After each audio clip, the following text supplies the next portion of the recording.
So what we're going to do today is now that we've gotten a little introduction to what these terms mean, unicellular, multicellular, prokaryote, eukaryote, you were all able to give me examples of each of these, which is great. Now that you have that as your base knowledge, we're going to start zooming into these cells. And we're going to find out what happens inside of certain parts of these cells. So the chart that I gave you along with your notes today, if you look at the papers I handed you, one of them is the chart that we looked at yesterday, which has the cell parts in one column, prokaryote in the other, eukaryote in the other column. So all those organelles we've been working with, cell membrane, nucleus, ER, Golgi body, etc., we can see that the prokaryote is much more simplistic because they only have a few of these and their DNA is just floating around in the cytoplasm. Because who can remind us a prokaryote has no true what? Say it if you know it. Excellent. And then the eukaryote we know does have that true nucleus, and it also has all of those other organelles we talked about, cell membrane, Golgi body, mitochondria, etc. So that chart is for you because that's what we worked on yesterday. So now that we have the understanding that eukaryotes have more of these organelles than the prokaryotes do, nucleus being one of the specific ones, we're going to be focusing in on those eukaryotes today and what happens inside of that nucleus. So this is a process that you're going to see happens with all eukaryotic cells. Prokaryotes go through something similar, but we'll be learning about that later. Who can remind us, if prokaryotes are the bacteria, what were all the other organisms grouped into that are our eukaryotes? Who can remind us of the big groups that would be eukaryotes if prokaryotes are a bacteria? And what was one of them?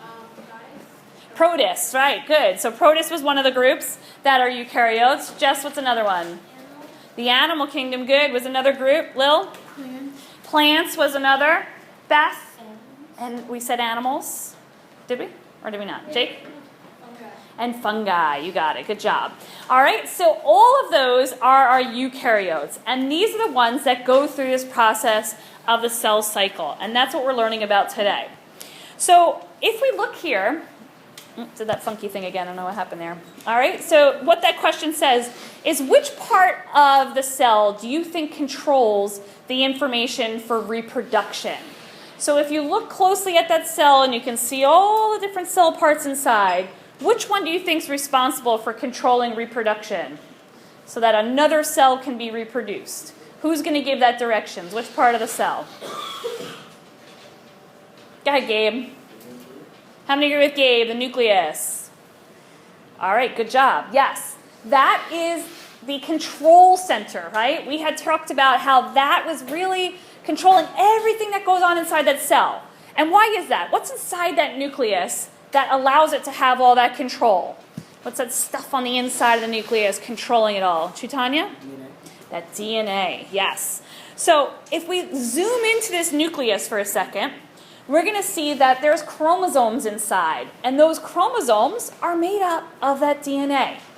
And just like Chaitanya said, those are what's giving the instructions for the cell. So if you look in the picture below, you can see that these red and yellow things up here represent the DNA that's inside of the nucleus. And we're going to have a lot of experience with them today and what happens with them. So here's a chromosome nice and close up. You can see when we look at it that there's something called a spindle fiber, this thing right here, okay? This thing attaches to the very center of the chromosome. That's going to be a really important thing that we're going to see later throughout this cell cycle. And all this squiggly stuff on the inside here, this is all the DNA that goes inside the chromosome. So when it gets condensed and put together in this little X form, that's what we are talking about when we say a chromosome, which we're going to use a lot. So let's take a look at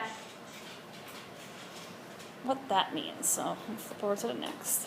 Okay, so every single one of your cells, except your sex cells, so we're talking sperm cells and egg cells, with the exception of them, every single one of your cells in your body has the instructions for what every part of you looks like. So that means that every one of your cells, your heart cell, your brain cell, your liver cell, your skin cells, they all contain all of your DNA. So the big question for today is, how does that DNA get into each cell? And we're going to find that out as we go through the cell cycle, okay? That's the big question we're trying to answer. How do we get DNA that is in one cell to go into all these other cells that make us up? So who remembers the cell theory from a couple days back? All cells are produced from other cells, okay? Because of that fact is part of where this DNA is coming from. We're starting with an original parent cell, and then we're ending up with two identical cells at the end. All right? So we'll watch the whole process today. So inside this nucleus, DNA gets copied, and it's sent to the new cell that's being made. So again, you can see another picture here of what these chromosomes might look like. Right, so that copy has to be made and then put into another cell. So how does this happen? So this is where your notes start. And this is the note guide that you were given where it says cell cycle notes. Today the color is blue and underlined, so anything in blue is what you're going to be writing down on your note guide. All right, so the cell cycle has 3 stages. 1 is interphase. 2 is mitosis. And 3 is cytokinesis.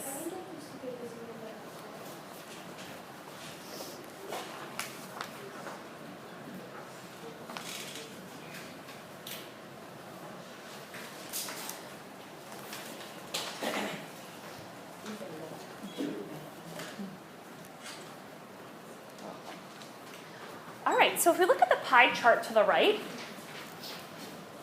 who can tell us which of the 3 stages is the cell cycle in for the most amount of time? So look at the pie chart to the right. Which one is it in for the most amount of time? What are you thinking, Joel? How many agree with Joel? The interphase would be the longest. All right, good. So if we look at it a little bit more closely, here this whole chunk is interphase. Okay? This is a really important time during the cell cycle because a couple major things are happening. So this whole thing is actually taking 22 hours. All right? So those 22 hours, there's 2 very important things that are going on. The cell is growing to mature size, and the DNA is being copied.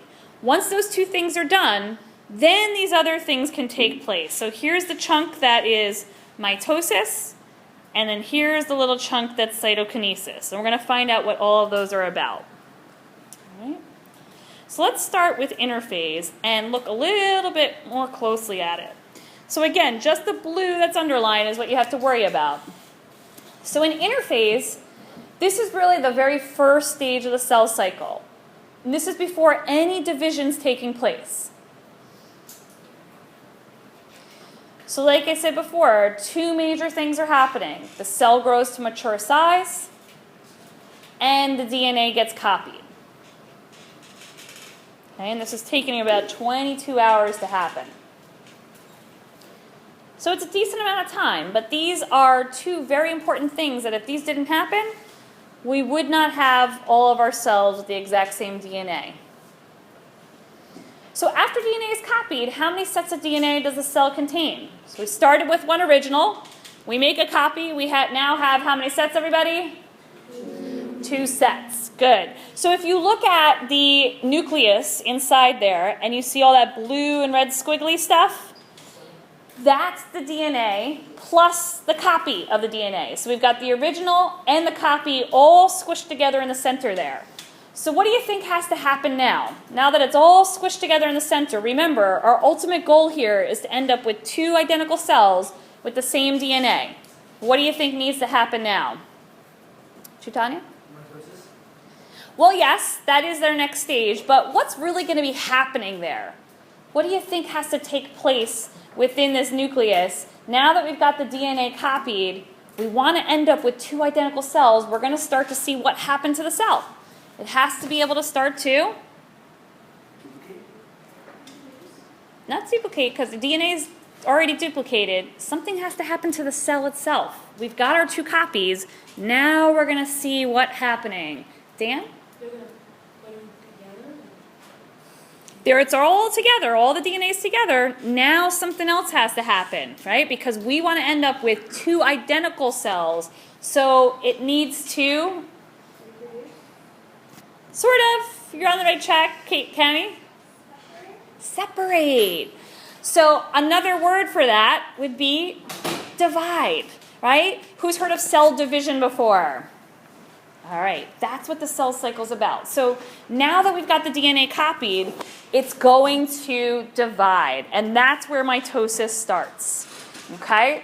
So this is the part when the new cell is going to be made. This is the actual division piece, and that new cell is being created from the old cell. So there's that cell theory again, right? All cells created from other cells. And what's going to happen with the nucleus is it will divide in two, just like the cell will eventually divide into two. So at the end, once again, we have two identical cells with the same exact DNA. Okay, so this mitosis, which we're calling the cell division part of the cell cycle, has 4 phases. And we're going to see how those 4 phases are set up so that you get an idea of how does that parent cell get to be 2 identical cells. So we're going to look at just kind of an overall picture first before we start to block out each of the phases and what's happening in them. So here's your overall picture, right? So first of all, we want to look at this one here, okay? This is our parent cell, okay? This is kind of the original, the one that starts it all. The end result is going to be 2 identical, what we call daughter cells, okay? So if you look at these 2, and you look at the original one, do they resemble each other? Yeah, they should pretty much be the same thing. So that parent cell splits into these 2 identical daughter cells. So there's our old cell, the parent, and then our 2 new cells at the ends. So just like we were learning, in interphase, during this stage here, we're going to have the DNA get copied. So where it says DNA replication, that's pretty much the same thing as saying copied. So once that happens, you can now see in this one here, those 2 X's that have been formed. So we started with just what looked like a squiggly red and a squiggly blue at the top, and now we've got a full X for each. So you know the copy has been made. In mitosis, what happens is those chromosomes come together in the center. Then they're going to line up. That's what you see in this phase here. And they line up because in the very next one, we're starting to see them get pulled apart. And that's where those spindle fibers come into play that we looked at earlier. The final thing that needs to happen is a split is going to take place. And we end up with our 2 identical daughter cells. So there is a lot more to it than that we're going to get into all the details now. So let's take a look at prophase a little bit more specifically, because that's the first stage of mitosis. All right, so again, just the blue. So in prophase, this chromatin, which is basically chromosomes without the X, so it's the little squiggly stuff before it's an X, in the nucleus is going to condense together and it's going to form chromosomes.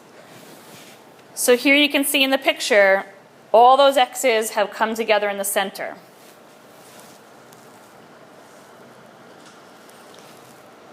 And you'll also see those little spindle fibers that we talked about earlier, these guys here, okay? They're starting to form inside the cell. So let's see what happens next. The next phase is metaphase. Okay, this is an easy one to remember because with metaphase, MM, you think of metaphase, middle. So the chromosomes are lining up across the middle or the center of the cell.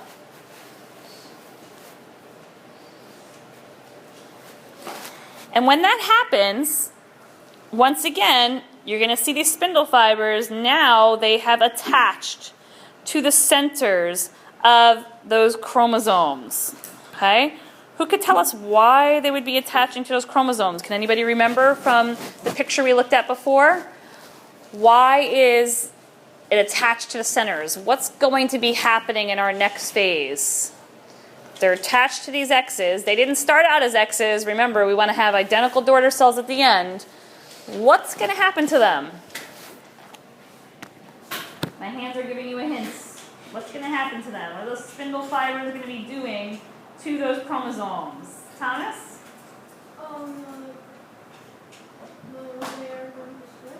They're going to split them apart. You got it. Good job. Go ahead.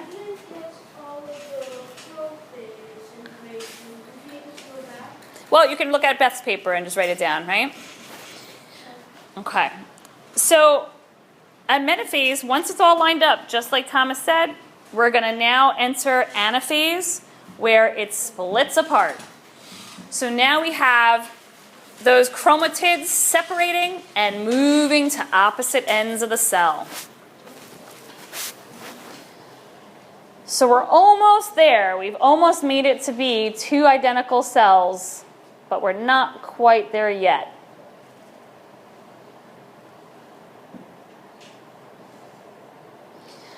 So thinking back to the parts that we learned about earlier in the week, when we were learning about the cell membranes and the Golgi bodies and all of that stuff, you were going to think about those also duplicating in here while all of this happens. So no, Anthony, you're just doing the blue, that's all.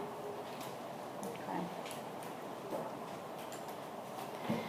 So part of the cell that's going to have to get created now is that nuclear membrane. So telophase is our final part of mitosis.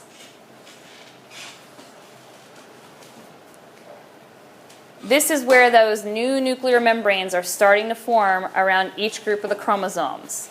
So now we're super duper close to being ready to have completely identical daughter cells at the end.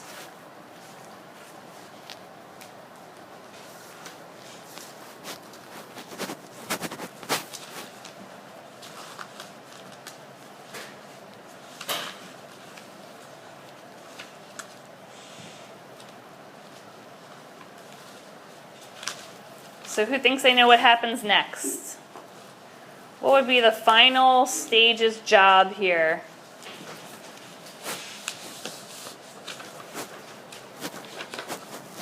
Kayla, you think you know?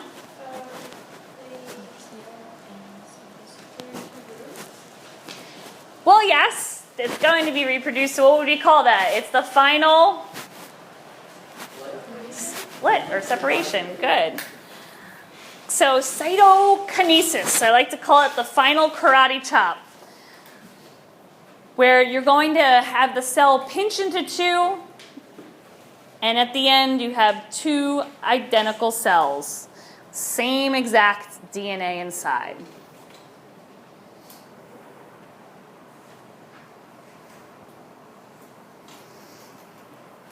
Okay, so what we're going to be doing in a second is we're going to use pipe cleaners to illustrate this. So we're going to use our notes to try to go through the process. So again, we can see how does one parent cell end up with two identical daughter cells at the end. All right, so let's all take a look at our bins that are on our desks.